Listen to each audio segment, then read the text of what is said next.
Audio Jungle.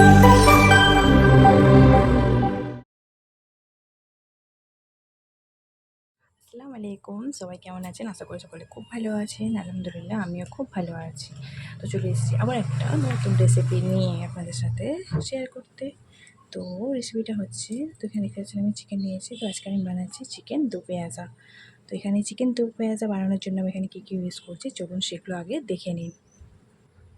Chicken দো পেঁয়াজা বানানোর জন্য আমি এখানে প্রথমে নিয়ে নিয়েছি চিকেন, আর নিয়ে নিয়েছি টমেটো, আর দো পেঁয়াজ বানানোর জন্য পেঁয়াজ কুচি নিয়ে নিয়েছি, কাঁচা লঙ্কা কুচি দুরকমভাবে কুচিয়ে নিয়েছি, পেঁয়াজকে এখানে আমি দুরকমভাবে কুচিয়ে নিয়েছি, আর নিয়ে নিয়েছি আদা রসুনের পেস্ট, আর এখানে কাজু বাদাম একটা পেস্ট করে নিয়ে নিয়েছি, আর এখানে নিয়ে নিয়েছি গোটা গরম মশলা, আর হলুদ গুঁড়ো, লঙ্কা গুঁড়ো, এগুলো তো লাগবেই। তো চলুন, আর যেগুলো লাগবে সেগুলো আস্তে আস্তে আপনার সাথে শেয়ার করে নেবো। তো চলুন দো পেঁয়াজাটা বানানো শুরু করা যাক। তো প্রথমেই আগে আমি এখানে চিকেনটাকে একটু মশলা মাখিয়ে ম্যারিনেট করে 15 মিনিটের মতন রেস্টিংয়ে রেখে দেবো। তো তার জন্য প্রথমে আমি এখানে দিয়ে নিচ্ছি লবণ, আর দিয়ে নিচ্ছি একটু পরিমাণ মতন হলুদ গুঁড়ো, আর দিয়ে নেবো একটু কাশ্মীরি লাল লঙ্কার গুঁড়ো। এগুলো দিয়ে মশলাটাকে আমি একটু মাখিয়ে নিয়ে 15 থেকে 20 মিনিটের মতো রেস্টিংয়ে রেখে দিই। তো দেখুন এখানে চিকেনটাতে ভালোভাবে মশলা ম্যারিনেট করা হয়ে গেছে। তো চলুন এটাকে আমি 15 থেকে 20 মিনিট মতন রেস্টিংয়ে রেখে দিচ্ছি। এখানে তো চলুন ততক্ষণে আমি মশলাটা তৈরি করা যাক চিকেন দো পেঁয়াজা বানানোর। তো তার জন্য আমি এখানে চুলাতে কড়াটা দিয়ে নিয়েছি। তো এর মধ্যে আমি এইবার দিয়ে নেব তেল।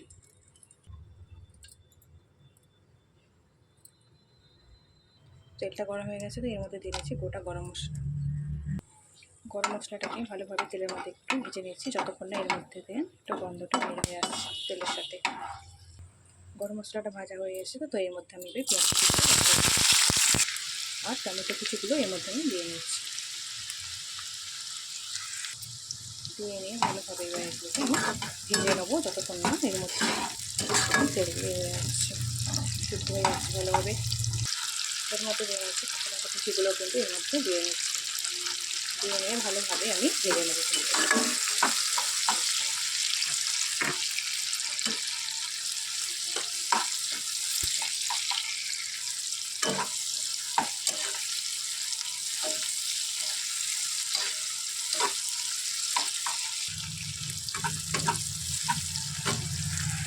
তো দেখুন এখানে পেঁয়াজটা ভাজা হয়ে এসছে। তো এর মধ্যে আমি এবারে কাজু বাদামের পেস্টটা নিয়ে নিতে দিয়ে নিচ্ছি। দিয়ে নিয়ে ভালোভাবে আমি এটার সাথে একটু ভেজে নিচ্ছি। ভেজে নিয়ে এর মধ্যে এবার আমি অ্যাড করে নেবো চিকেনের যে ম্যাশ করে মশলাটা 8 ঘন্টা যখন আমি রেস্টিংয়ে রেখেছিলাম, ওই চিকেনটা আমি এর মধ্যে এবারে অ্যাড করে নিচ্ছি।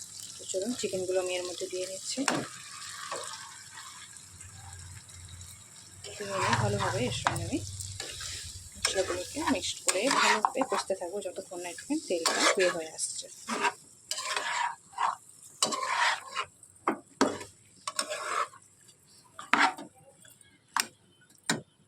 এর মধ্যে এবারে দিয়ে নিচ্ছি আদা রসুনের পেস্ট,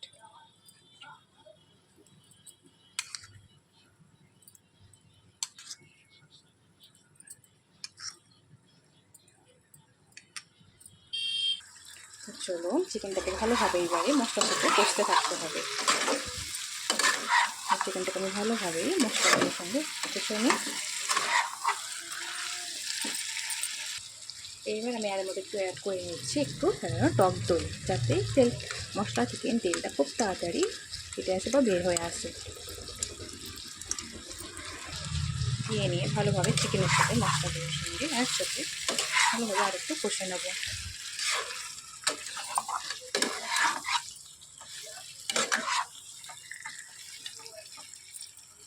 তো দেখুন চিকেনটা কিন্তু এখানে ভালোভাবে কষা হয়ে এসছে। চিকেনটাকে আমি একটু সিদ্ধ হয়ে দিয়ে নেবো 5 মিনিটের মতন। তো তার জন্য আমি চিকেনটাকে এখানে এই অবস্থাতে একটু ঢাকা দিয়ে নিয়ে সিদ্ধ হতে দিয়ে নিচ্ছি। তো চিকেনটাকে ততক্ষণ সিদ্ধ হয়নি। তো চলুন চিকেনে দো পেঁয়াজের জন্য পেঁয়াজ আর টমেটোকে একটু হালকা গ্রেট করে চিকেনটা এখানে ততক্ষণ সিদ্ধ হয়ে যাক। তো বাকি যে পেঁয়াজ আর টমেটো কুচি আছে সেটাকে হালকা একটু ফ্রাই করে নিই। পেঁয়াজ আর টমেটো ফ্রাই করার জন্য এখানে একটা চুলোতে প্যান বসিয়ে দিয়েছি। তো এর মধ্যে দিয়ে নিচ্ছি ঘি। ঘিটা যেহেতু গরম হয়ে গেছে, তো এর মধ্যে আমি দিয়ে নিচ্ছি একটু গোটা মৌরি। মৌরিগুলো ভাজা হয়ে এসছে। তো চলুন এর মধ্যে এবারে আমি বাকি যে পেঁয়াজ কুচি টমেটো দিয়ে ভেজে নেব। আর দিয়ে নিচ্ছি অল্প পরিমাণে একটু লবণ।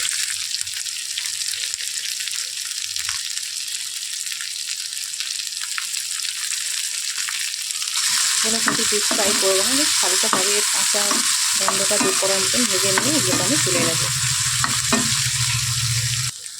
চলুন, এটা ফ্রাই করা হয়ে গেছে।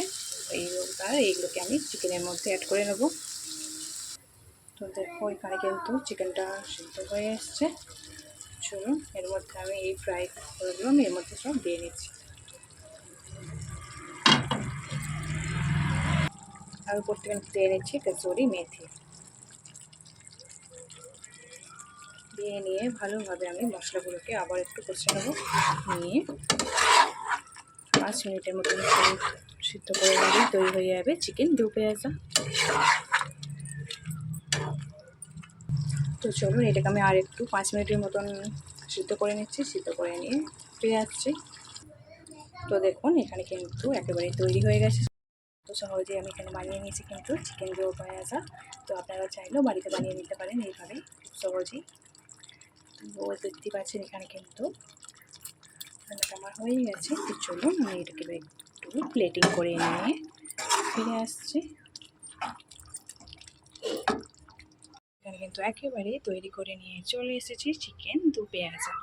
তো আজকে আপনাদেরকে আমার এই রেসিপির ভিডিওটা কেমন লাগলো তো প্লিজ লাইক করে কমেন্ট করে জানাতে ভুলবেন না। আর যদি নতুন হয়ে থাকেন তো প্লিজ চ্যানেল সাবস্ক্রাইব করে দিয়ে আমার পাশে থাকবেন। আজকের মতন আমি ভিডিওটা এখানেই শেষ করছি। দেখা হবে আবার কোনো নতুন ভিডিও নিয়ে। ততক্ষণ সবাই সুস্থ থাকবেন, ভালো থাকবেন। বাই, আল্লাহ হাফেজ।